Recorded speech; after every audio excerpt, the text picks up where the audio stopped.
everybody, it's Craig Syracusa. Welcome to a new episode of Walk in Faith. We're in the Opera House, and today I'm sitting down with, everyone knows him, Chris Macchio. Chris, thank you so much. I appreciate it. It's a pleasure to be here. You know, I always ask myself this question, and we spoke a minute ago about Bocelli. How come you're not on tour with Bocelli or a similar tour to Bocelli? That's the million-dollar question. I really think it's taken a few years for me to develop as an artist. I really wanted to kind of gestate, what I'm looking to contribute to our culture. I think now is really the time for me from a vocal standpoint and from a personal standpoint to really fire on all cylinders and really get out there now. Wow. I was hoping maybe Monsignor Casada or Jamie, maybe they can speak to the big guy. I mean, I know it's all in God's timing. Whatever they can do, I would nudge be him a little bit. Very grateful. All the prayers, and I know those two guys, they've got connections. So especially upstairs. It'd be wonderful. I mean, when you sing, you bring tears to my eyes, to everyone's eyes, in a good way, not where I'm, like, when's he gonna stop? But when you sing, you've sang for us so many times, and to see you on TV, to see you with David Foster, to see you and hear you sing. You sang the other day at Giondo's, just, you got on two benches or stools and started to sing, but your voice it's amazing. Well, I never lose sight of the fact that it is a gift, it is a blessing, and it's just a privilege to be able to share that gift with people in a way that they can connect with, and allows me to just reaffirm their humanity and my own humanity in the process. That's really what art is all about, and I try to do that to the best I can.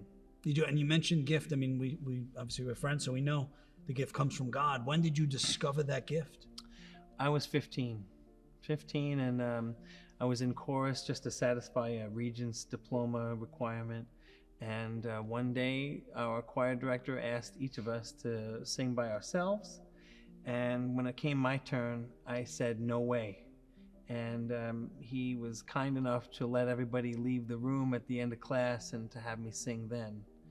And he heard my voice, and he just was blown away. And from that moment forward, I really felt that obligation, that I had been given a gift, and that it would be important for me to share that. Wow. So up to 15, did you realize that you had a gift, or I knew that I could carry a tune, and I did really enjoy music privately, but I absolutely wanted to keep it a secret so that no one would ever put me on the spot. Your parents didn't ever push you to say? No, they didn't know I could sing. I kept it a secret from everyone, including them. At the time, I just was worried that I'd be asked to sing for holidays and family events, and I wanted to avoid that like the plague. Were you shy as a kid? Oh, well, not super shy, but definitely reserved and introverted overall. So I didn't want to be in the spotlight. I did not want any kind of attention. And also, to express yourself through art does require a willingness to be vulnerable to an extent. And just the way my personality was at that time, that wasn't really something I was willing to do. Like you said, at that time, because you've completely changed now.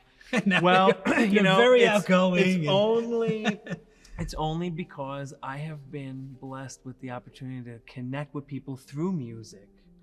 And they come to me after shows, and they express to me what my singing and what music in general means to them and for their family and to their lives overall. And to be a part of that and to facilitate that in a beautiful way is just, it's an overwhelming thing. And so all that positive reinforcement is really what has got me over my stage fright and made me more willing to share who I am as a person. And any reason why did you gravitate towards opera and not jazz? Well, part of it was I had a more, I don't want to say sophisticated sensibility as a kid, but I was a little bit precocious, and I already kind of had a vague sense that I wanted to be involved in the finer things in life. And in the musical realm, opera is the most cultivated, elevated form of music. And of course, fully staged operas, they even incorporate drama and dance and other disciplines as well. So the opera just seemed like a natural fit for some of those predispositions I had, and also the simple fact that I could do it. And it was an easy way for me on a talent level to separate myself from anybody else who might be singing a more accessible form of music. The fact that I could do opera and do it well, was an easy way to make that statement. What was the training like since you started at 15?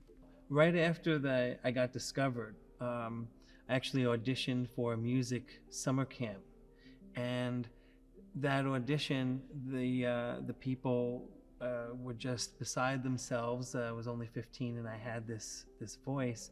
So they brought out a professor and the founder of the camp, who at that time had already advanced to 90-something years old. And they brought him out from Manhattan to Long Island, where the camp was located, and they had him judge my voice. They had already decided to admit me to the camp, but they wanted to know how much further they should go. And based on his recommendation, he was a famous opera singer at the Metropolitan Opera in his own right and a Juilliard violinist. And his assessment was that this kid has a world-class instrument and it needs all the nurturing in the world to reach its fullest fruition. So that's what the camp personnel committed to doing. And they gave me a scholarship to the camp, but also paid for an NYU voice professor to come out to Long Island once a week from Manhattan and give me private lessons. And then once the summer was concluded, in anticipation of me returning the following summer, they actually also paid for me to go from Long Island into the city and take private lessons from him during the off season. So I would be that much better prepared the following summer. And his name was John Kuhn. He was both a Holocaust survivor and a famous opera singer in his own right, when they used to have opera on NBC Opera Television and Texaco and all that, Toscanini conducting. And he and I developed a wonderful rapport that lasted for many years. It was only when he passed away that I learned that I met him when he was 78, and I studied with him for 22 years. Wow. So he was just shy of his 100th birthday when he ultimately passed away, and I was still studying with him at that time. Wow. And we were talking about the gift. I mean, is this something that somebody can develop, or is it something that you need to be born with? Is it something that's sort of passed down from family? There's all kinds of components to it. There is a genetic component. The likelihood of my offspring having my kind of voice is slim, just statistically. My voice seems to come almost from nowhere. My family can carry tunes and they have pleasant voices, but nothing like what I've been given. So to directly correlate where did it come from, I don't know. Studying is important to develop your technical foundation and an artistic sensibility, but what no training can really replace is the inherent musicality. It's a mental, it's a cognitive thing. How much can you connect to music? You have a good ear, and just the instrument itself. At the end of the day, you either have the instrument or you don't. And I learned that lesson at the conservatory. There were people who desperately I studied with alongside, really were way more into opera than I was, but they just hadn't been blessed with the same kind of voice. And so at the end of the day, they could cultivate it and they could take all the lessons in the world, but they were only going to get so far. And it really is a matter of endowment and then doing something to cultivate that endowment. Wow. And you have a strong faith. I mean, before you get on stage and you're going to sing music that's really going to have a lasting effect on the audience, is this something you do spiritually, mentally? Do you prepare yourself? Do you pray? Do you ask God to give you the ability? What do you I have a story about that. As you know, I recently or last year had the opportunity to sing at the White House. Yes, Ave Maria. Off the south balcony of the White House. And I had sung a 20-minute musical set, very intense music, at the start of the RNC program, 8 o'clock. And I guess it was about 10 o'clock and I thought I was done. I had done my 20 minutes of singing and I was watching the speeches, and the Secret Service came over and they said, the president actually would like you to redo your set after the fireworks at 11 o'clock. because he doesn't feel you were given enough TV time first time around, wants the country to see you and for you to share your gift. And I actually thought my voice was spent. It didn't feel good. I didn't think I had anything left. So I went to a colleague who was playing piano, the keyboardist from Journey, Jonathan Cain. And he is a man of faith. And I said, John, my voice is shot. I don't know how I'm going to get through this at 11 o'clock. And he took my hand and we prayed. And we prayed to Mary and we prayed to Jesus that he would sustain my voice and get me through. And by God's grace, I got through that experience and I was able to deliver another performance for the president and for the country. And one of those pieces, of course, was the Ave Maria. And I was just so elated that I could perform a sacred piece, one that people are very familiar with, but sacred nonetheless. And one of the papers ended up saying it was one of the most Catholic moments in U.S. history.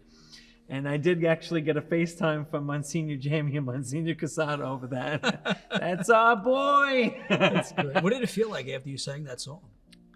I was just transported to another place. I was so in the zone to make sure I was walking that tightrope because, my margin of error was gone. My voice was so tired from the rehearsal even before the original performance, and then to do it all over again. I was walking a tightrope, but I just stayed so focused. And it really did require just like grabbing hold of my faith to sustain me through that. And whether it's music or any other, endeavor where everything is on the line, it's an important lesson for people to remember that holding on to your faith in that moment of truth is just such a critical thing to remember to do. That's right. You need to reach for something beyond yourself. We can't rely on our own talents and skills and emotions and feelings. And I've seen you perform. You performed for the president, performed David Foster Barclays the other day. And most people only see those highlights. They don't see the struggle. They don't see the training. They don't see what goes into that. And then they say it's luck. Oh, they were lucky. Oh. And we know firsthand, like you and I could have been an investment banker. You could have been an investment banker. But we're not called to do that, right? We're called with a specific gift, a specific task. And we need to fulfill that gift because it's according to his plan, not ours. Exactly. So there must have been times where even now, there's got to be times where during COVID, where you questioned and said, is this what you want me to do, God? Should I give it all up? Should I go into something else? Because this is a hard life. I mean, you text me at 2:00 in the morning last night. Yeah, I did. I mean, I'm sleeping at 7. Yep. Like, this is not an easy life. No. What do you rely on? Has there been times recently, let's say, where you said, is this what you want me to do? Where you question? Yes, I think from time to time when life throws you a curveball or, certain challenges, you do you don't want to go on autopilot. You do want to be mindful and sometimes take a beat and reassess, take stock. And an important component, of course, is to check in with the Lord and to see if this is still, what you're being called to do. And certainly COVID was one of those times where it was not really clear when music and those kinds of activities were going to resume and under what circumstances and to what extent they might resume.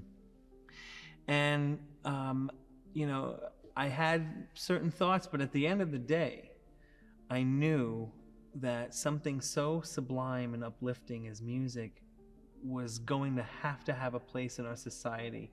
It might need some tweaking, it might need some changes in modality, delivery, format, or forum, but I knew that I was going to continue to share what I've been blessed with in whatever form would be required. And so I reaffirmed that commitment through my faith. Wow, that's great. You discerned. There are people that, during certain times they walk away, and because financial gain for specific reasons, they walk away from their calling. We call it success, right? True success is fulfilling your original assignment, not what society says is success, right? With stuff. Do you think, or even now, would you have regrets if you would have went a different path, if you would have became an investment banker, and or if you would have been a lawyer? Well, I'm very aware that there are certain life milestones that would have been more easily and more expeditiously achieved had I pursued a different path. I'm 43. I'm single. I don't have a family yet, and part of that is because financially it would have been more difficult years ago. Whereas if I had come out of college at 22 and started making a six-figure income immediately, then some of those things would have been more accessible much earlier, decades earlier. But as far as having regrets, the principle and the variables and the awareness that existed at that early age still persists. The gift is unchanged. And being, I consider myself, I aspire to be a man of principle and integrity. And to that extent, I have to continue to recognize the soundness of the decision that I had made, of the calling that I was given. And as long as God continues to allow me to keep this voice, then my obligation to Him to share it also continues. That's right. That's right. And I think some of the youth, let's call them, like I'm old, is lack of patience, because it's when God gives you the gift, or you discover the gift that God has given you, we expect it to happen. And I've been doing this for 20 something years, and it takes a long time. When I look back, I see that God was there along the journey every step of the way. But there were times where I questioned. I have friends now, and you retire in 20-year retirement with their accent, and I'm like, and I said to my wife, I don't think I'm ever going to retire. I said, there's no pension here. This is this is what it's nice to be 40 and retire. Yeah, they have friends that are on second, third careers, and I'm like, I don't think I'm ever retiring, because this is a calling. This isn't a job. Exactly. This is my work. This is what we're called to do. And when God gives you an assignment and you discover, because we all have an assignment, you go after it, there's no end. It might change, like for now, and I wanted to call you today because by next week, you're going to be signed with CAA. You have all these movies coming out. I said I'm going to have to go through his agent, his publicist. There are discussions. You've now, all these new doors are opening. Yes. You're in all these big movies, these big films, hanging out with all the A-list celebrities. So God has opened another door through your voice. Yes. Tell us about that. Are you loud, or do I have to call the No. publicist? No. At this stage, it's still a wonderful, unexpected thing to share. It's just, this year, I was in the midst of a discussion about my faith, and someone said, how do you feel about these things? And I was very honest. I said, well, I think a lot about these matters, and I haven't necessarily lived the life of a choir boy or a priest all the time. I'm an imperfect being and vessel, but I always want to be the best I can be, and whenever I turn my mental and my emotional disposition more towards God and towards faith, good things have happened in my life and by extension my career. And not 40 minutes later, I received a call from a Hollywood casting agency about their interest in writing in a part for me to be featured singing in a movie about Mother Cabrini, which I didn't know too much about Mother Cabrini at the time. But since then, I've just been so familiarized with all the impressive work that she did in this country. And the community. We're sitting in her community. It's just unbelievable. And I don't think it's a coincidence that this door, I wasn't asked to perform for some, tawdry HBO thing or whatever, like, something, with vulgarity or sexuality. I was called, my first experience in another realm in film was to glorify one of our saints. And I think that that's just such a perfect expression of this whole enterprise and what I've been called to do from the very beginning. So I was just so grateful for that opportunity. And like you said, we don't believe in coincidences, because God could trust you. He trusted you, and you've shown Him, and through your work, through your gift, that you will honor Him in every aspect of your life. And we're all sinners. Listen, priests, pastors, rabbis, we're all the same in the sense that we are sinners, right? We're all called to be holy, but at this point, we're a work in progress. And I think for myself too, there's days where I'm too hard on myself. I'm like, oh, I shouldn't have done that. And I know that it's just a step. I'm learning from my mistakes. So, I mean, so you have all these Hollywood movies coming out, because there's another one that's coming out I know you just filmed. Oh, yeah. Yeah, Armando Sante John Q, is it? Don Q. Don Q. It's an Italian-American take on Don Quixote, and the main character ends up fighting against sex trafficking, which, of course, continues to be a major issue in our society throughout history, but even to this present day. So that was a wonderful experience. I'm featured singing 2 songs. There's one scene I'm on a rooftop in Little Italy with the New York skyline in the background, and there's a beautiful drone shot of me hitting a nice high note. So again, just a wonderful opportunity. It's amazing how God is really came working seemingly out of nowhere, but of course we know that it is ultimately all part of God's plan. Right. And there's something about you that I can't put a finger on it, and that's, to me, is the Holy Spirit. And Chris, we will always support you.